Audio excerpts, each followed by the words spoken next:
안녕하세요. 마음의 지도를 탐험하는 시간입니다. 혹시 뚜렷한 이유 없이 마음이 불안하고 초조했던 경험 없으신가요? 중요한 발표를 앞두거나 어려운 시험을 치를 때 느끼는 긴장감과는 다른 마치 안개처럼 일상에 스며들어 있는 막연한 불안감 말입니다. 우리는 종종 이런 불안을 그저 예민한 성격 탓으로 돌리거나 현재의 스트레스 때문이라고 생각하곤 합니다. 하지만 만약 그 불안의 뿌리가 아주 오래전 우리가 기억하지 못하는 어린 시절의 경험에 닿아 있다면 어떨까요? 전직 심리 치료사로서 저는 불안이라는 감정이 결코 진공 상태에서 저절로 생겨난다고 믿지 않습니다. 모든 감정에는 저마다의 이유와 역사가 있기 마련입니다. 오늘 우리는 성인이 된 우리의 삶을 뒤흔드는 불안감의 근원을 찾아 어린 시절의 트라우마라는 조금은 무겁지만 반드시 들여다봐야 할 이야기 속으로 깊이 들어가 보려 합니다. 과거의 나를 이해하는 것은 현재의 나를 끌어안는 첫걸음이 될 것입니다. 만약 오늘 이야기가 당신의 마음에 작은 울림을 준다면 구독과 좋아요를 통해 이 치유의 여정에 함께해 주시길 바랍니다. 당신의 작은 관심이 비슷한 아픔을 가진 또 다른 누군가에게는 큰 위로와 용기가 될 수 있습니다. 당신의 오늘이 어제보다 조금 더 평안하기를 바라며 이제 시작하겠습니다. 우리가 겪는 불안의 원인은 과거의 경험, 특히 방치나 학대와 같은 고통스러운 기억에 뿌리를 두고 있을 수 있습니다.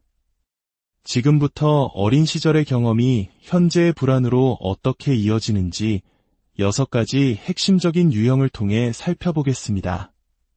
각 이야기는 서로 겹치거나 연결될 수 있으며 이는 우리의 경험이 그만큼 복합적이라는 의미일 뿐입니다. 첫 번째, 한 번도 소중히 여겨지지 못했던 아이의 이야기입니다. 어린 시절의 가장 근본적인 트라우마는 부모로부터 충분히 사랑받고 있다는 느낌, 보살핌받고 있다는 느낌을 받지 못한 경험에서 시작됩니다.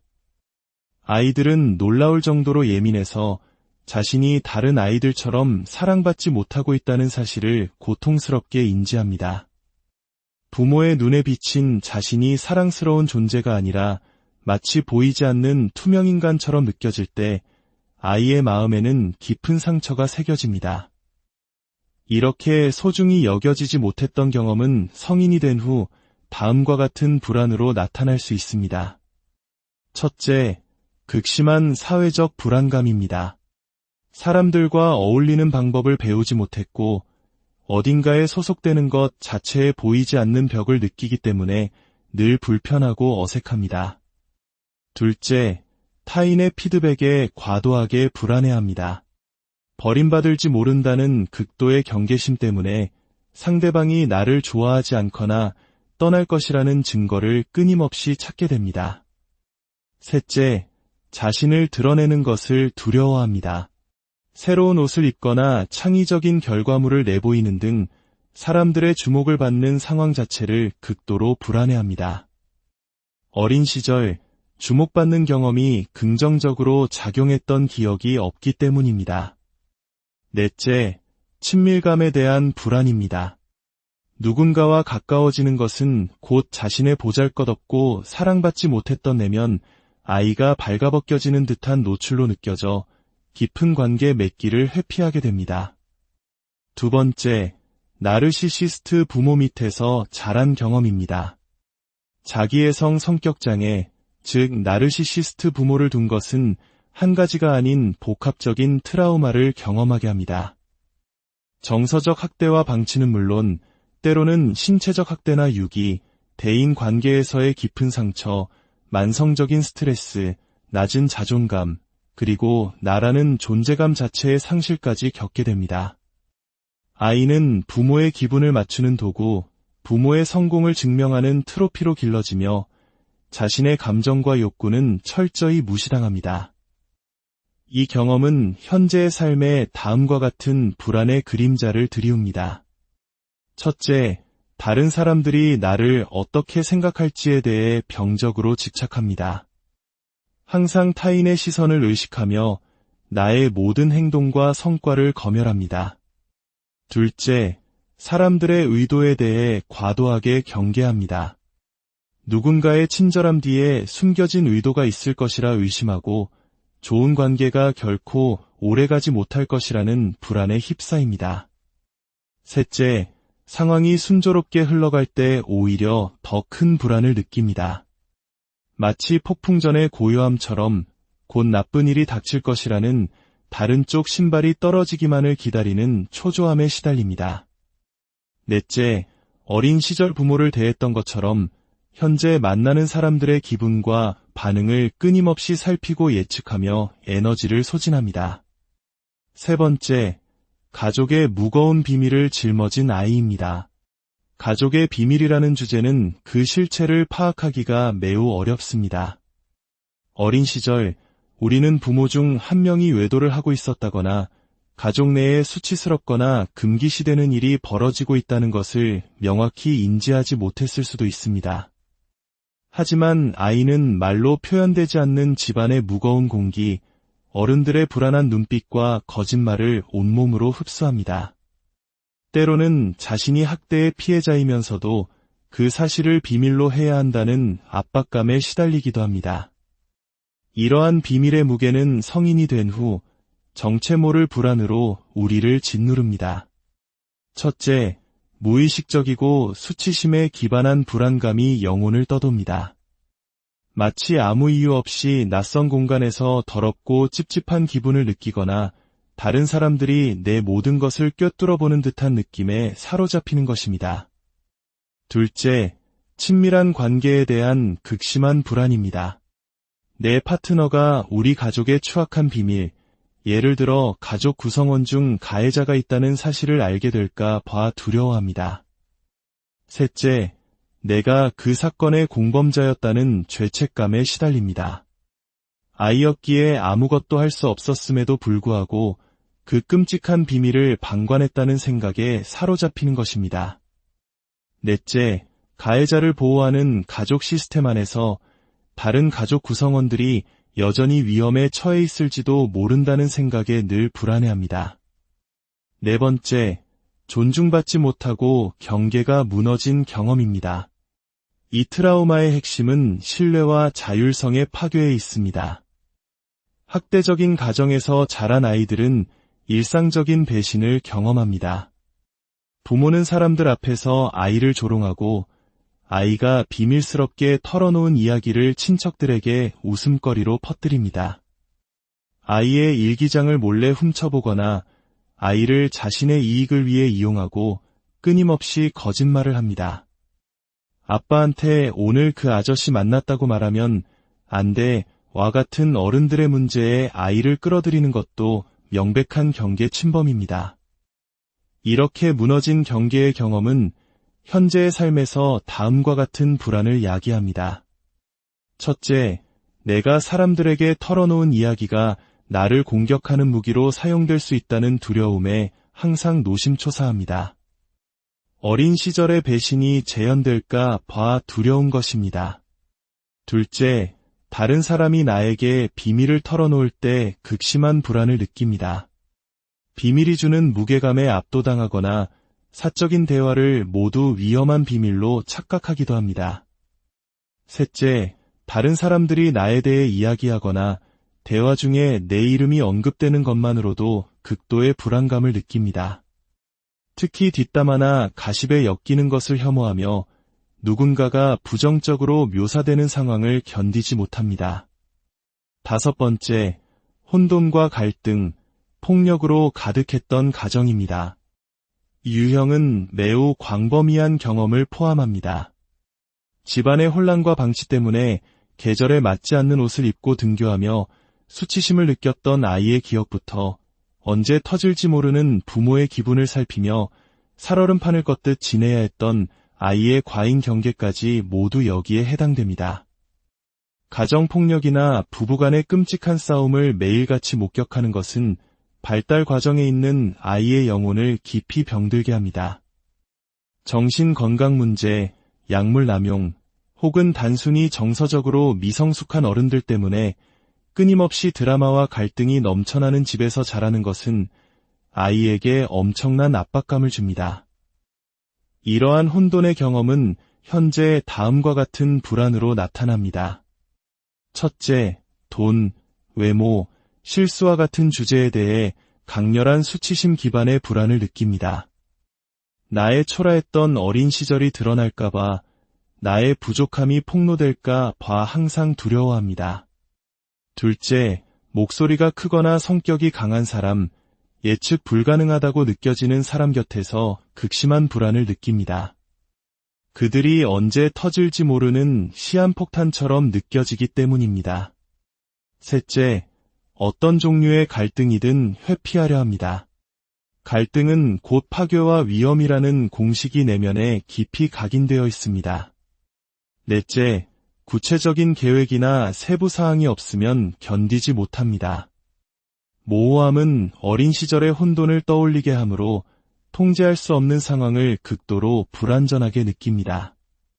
마지막 여섯 번째, 스스로를 돌봐야만 했던 아이의 이야기입니다. 이 경험은 가장 깊은 곳에 뿌리 내린 상처일 수 있습니다. 스스로를 키워야 했던 아이는 기본적인 삶의 지침이나 도움 없이 모든 것을 혼자 해결해야 합니다. 예를 들어 학교 소풍 같은 간단한 일조차 아이에게는 거대한 산처럼 느껴집니다. 돈은 어디서 구하고 시간은 어떻게 맞추고 준비물은 무엇인지 부모라는 중간 다리 없이 혼자 모든 것을 알아내야 합니다.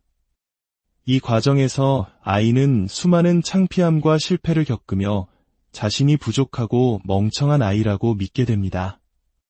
자신이 방치되고 있다는 사실은 모른 채 모든 것을 자신의 탓으로 돌립니다. 여기서 두 가지 중요한 문제가 발생합니다. 첫째, 아이는 세상이 어떻게 돌아가는지에 대한 기본적인 배움을 얻지 못합니다. 둘째, 실패에 대해 병적으로 경계하게 됩니다.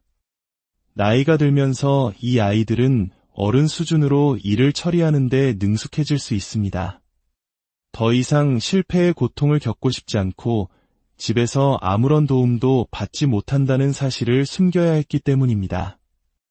하지만 그 완벽해 보이는 모습 뒤에는 엄청난 불안이 숨어 있습니다. 이렇게 스스로를 키워야 했던 경험은 현재의 삶에 다음과 같은 불안을 남깁니다. 첫째, 극심한 가면 증후군에 시달립니다. 어린 시절부터 괜찮은 척, 아는 척 연기하며 살아왔기 때문에 자신의 성공이나 능력이 모두 거짓이며 곧 발각될 것이라고 믿습니다. 둘째, 실수와 성과에 대해 과도하게 불안해합니다. 어린 시절 세상에 받아들여지기 위한 유일한 방법은 완벽해지는 것뿐이었기에 작은 실수조차 자신의 존재 가치를 위협하는 것으로 느낍니다. 셋째, 다른 사람의 도움을 받는 것을 극도로 어려워합니다. 도움을 요청하는 것은 곧 실패를 인정하는 것이라 느끼거나 너무나 낯설고 불편하며 때로는 억눌렀던 슬픔을 자극하기도 합니다. 넷째, 휴가나 파티 같은 즐거운 경험을 온전히 즐기지 못하고 그 경험을 완벽하게 해내야 한다는 압박감에 시달립니다. 현재에 머무르기보다 모든 것을 통제하고 연출하려고 애씁니다. 그렇다면 우리는 이 깊은 불안의 뿌리를 마주하고 무엇을 할 수 있을까요? 많은 분들이 심리 상담을 받으면서도 정작 자신의 불안에 대해 이야기할 때 어린 시절에 대한 질문을 받아본 적이 없다고 말합니다. 안타깝게도 많은 치료 현장에서 불안은 현재의 스트레스나 개인의 기질 문제로만 치부되곤 합니다. 물론 모든 불안이 어린 시절 트라우마에서 비롯된 것은 아닙니다. 현재 우리가 겪는 경제적 어려움, 사회에 대한 불신, 미래에 대한 불확실성 역시 불안을 증폭시키는 거대한 요인입니다. 하지만 어린 시절의 트라우마는 이 모든 불안을 몇 배로 증폭시키는 확성기 역할을 합니다. 예를 들어 보통 사람이 데이트나 면접에서 느끼는 긴장감이 트라우마 생존자에게는 세상이 무너지는 듯한 공황으로 다가올 수 있는 것입니다. 만약 당신의 불안이 치료나 약물로도 해결되지 않는 깊은 뿌리가 있다고 느껴진다면 이제 스스로에게 질문을 던져볼 시간입니다. 먼저 당신의 삶 전반에 걸쳐 불안과의 관계가 어떠했는지 되돌아보세요. 그리고 일상 속 아주 작은 불안의 순간들을 포착해보세요. 예를 들어 직장에서 해고될 것이라는 불안이 끊임없이 든다면 그것이 혹시 방치되었던 어린 시절의 경험이나 가면 증후군과 관련이 있지는 않을까요? 상사로부터 잠깐 얘기 좀 해라는 메시지를 받을 때 심장이 철렁 내려앉는다면 그 순간의 감정이 과거 어떤 기억을 건드리고 있는지 탐색해보세요. 이 작은 단서들이 당신의 트라우마 이야기를 들려주는 실마리가 될 수 있습니다. 마지막으로 아주 중요한 생각 연습을 하나 해보겠습니다. 5살, 8살, 혹은 12살의 어린아이가 당신과 똑같은 어린 시절을 보냈다고 상상해보세요. 그 아이는 자신의 집안 사정이 다른 사람들에게 알려질까 봐 불안해하지 않았을까요? 어른들의 기분에 따라 자신의 안전이 결정되는 상황 속에서 그 아이는 늘 초조하지 않았을까요? 집안에서 받지 못하는 사랑을 밖에서 예를 들어 선생님의 작은 관심에서라도 얻기 위해 과도하게 애쓰며 불안해하지 않았을까요? 부모의 약물 문제, 돈 문제, 관계 문제 등 어른들의 짐을 대신 짊어지며 불안에 떨지 않았을까요? 만약 이 질문들 중 하나라도 마음에 와닿는다면 당신의 내면 아이를 향해 이렇게 말해주세요. 우리가 불안한 것은 너무나 당연한 일이야. 어떤 아이라도 그런 환경에서는 불안했을 거야. 이것은 자신의 불안을 수치스러워하거나 그 원인을 몰라 혼란스러워하는 것과는 전혀 다른 차원의 위로입니다. 당신의 불안은 당신이 이상하거나 나약해서가 아니라 어린 시절의 당신이 살아남기 위해 필사적으로 애썼다는 증거입니다. 오늘 이야기가 당신의 마음속 깊은 곳에 자리한 불안을 이해하고 상처 입은 내면의 아이를 따뜻하게 보듬어주는 작은 등불이 되었기를 진심으로 바랍니다. 당신의 존재가 사랑과 친절로 가득하기를, 당신의 삶이 평화롭고 안온하기를, 그리고 기쁨이 늘 함께하기를 기도합니다. 다음 시간에